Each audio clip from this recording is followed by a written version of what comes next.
Ya, assalamualaikum warahmatullahi wabarakatuh. Di sini saya akan mempresentasikan dasar-dasar HTML.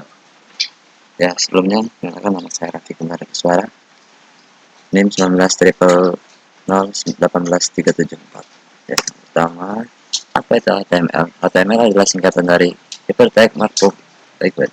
HTML memungkinkan seorang user untuk membuat dan menyusun bagian paragraf, heading, link, atau tautan, dan breakpoint untuk halaman web dan aplikasi. HTML bukanlah bahasa pemrograman. Nah, itu berarti HTML tidak punya kemampuan untuk membuat fungsionalitas yang dinamis. Sebagai gantinya, HTML memungkinkan user untuk mengorganisir dan memformat dokumen sama seperti Microsoft Word. Nah, gimana sejarah HTML? HTML dibuat oleh tim penulis seorang ahli fisika di lembaga penelitian TURP yang berlokasi di Swiss. Dia memiliki ide tentang sistem hypertext yang berbasis internet.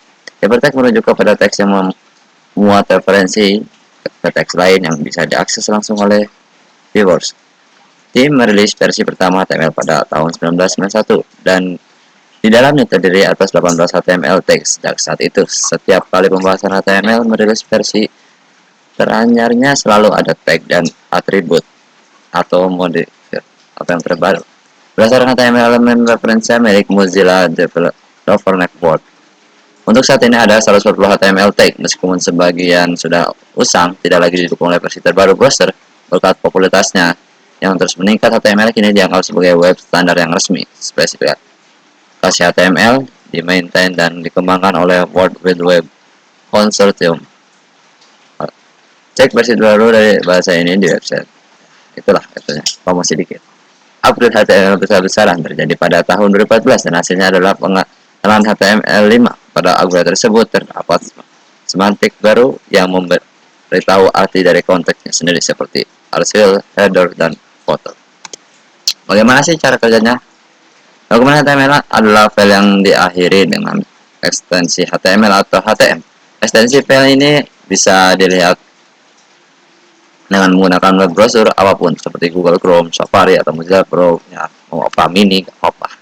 Browser tersebut membuat file HTML dan merender kontennya sehingga user internet bisa melihat dan membacanya. Biasanya rata-rata situs web menyertakan sejumlah halaman HTML yang berbeda-beda. Contohnya, beranda utama, halaman tentang kami, halaman kontak yang semuanya memiliki dokumen HTML terpisah. Masing-masing halaman HTML terdiri atas seperangkat tag, bisa disebut juga elemen, yang mengacu pada building block halaman website. Tag tersebut membuat hierarki yang menyusun konten hingga menjadi bagian paragraf, heading, dan blok konten lainnya. Jadi apa aja sih struct HTML itu? Elemen terdiri atas 3 bagian, yaitu tag pembuka, isi, dan tag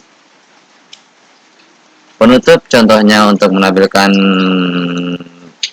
dokumen HTML pada web browser digunakan elemen di mana detail ini adalah tag pembuka juga dokumen HTML. Adapun tag merupakan teks khusus, markup merupakan 2 karakter, dan sebagai contohnya body adalah tag dengan nama body. Tag ditulis secara berpasangan yang terdiri atas tag pembuka dan tag tertutup penutup. Maaf. Ditambahkan karakter slash setelah karakter kurang dari sebagian besar. Body ini adalah tag pembuka isi dokumen HTML dan slash body ini adalah tag penutup isi dokumen HTML. Nah, yang ketiga, atribut. Atribut terdapat di dalam script sebuah elemen dan memberikan informasi tambahan tentang elemen. Atribut selalu ditentukan dalam tag awal atribut, misalnya pasangan, nama, atau nilai. Nilai dari atribut harus selalu tertutup dan tanda kutip ganda adalah yang paling umum. Tapi gaya tanda kutip tunggal juga diperbolehkan dalam beberapa situasi. Ketika nilai atribut itu sendiri berisi tanda kutip, maka perlu menggunakan tanda kutip tunggal, misalnya name, John, shotgun, Nelson, pakai tanda kutip gitu ya. Oke. Lanjutnya, gimana penulisan HTML sih? Ya, ada di sini ada doc tipe HTML adalah tag awal isi dokumen HTML. Tag ini berfungsi untuk menginformasikan pada browser bahwa dokumen yang sedang dibuka adalah dokumen HTML. Nah, perlu dicantumkan di setiap dokumen HTML yang akan kita buat. Adapun head slash head, tag head akan digunakan untuk menyiapkan berbagai informasi tentang dokumen HTML. Lebih detailnya kita akan temui pada bab selanjutnya. Apa yang terdapat dalam tag harus memiliki tab penutup. Tag header akan digunakan untuk menyimpan berbagai informasi tentang dokumen HTML. Lebih detailnya akan kita temui pada bab selanjutnya. Setelah ini ya nanti. Apa yang terdapat di dalam tag ini tidak akan ditampilkan secara langsung pada web browser. Yang selanjutnya, title. Salah satu contoh informasi yang terdapat di dalam tag head adalah title. Title akan menampilkan teks pada judul browser atau pada tab browser.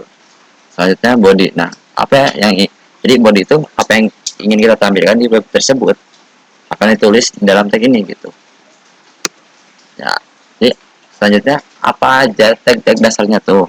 Ada dokumen, tag untuk menentukan tipe dokumen, HTML, tag untuk membuat sebuah dokumen HTML, title, tag untuk membuat judul dari sebuah halaman.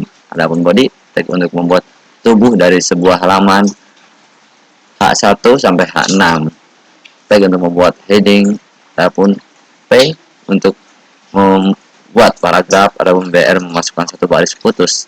HR tag untuk membuat perubahan dasar kata dalam isi. Adapun ya kayak gitulah.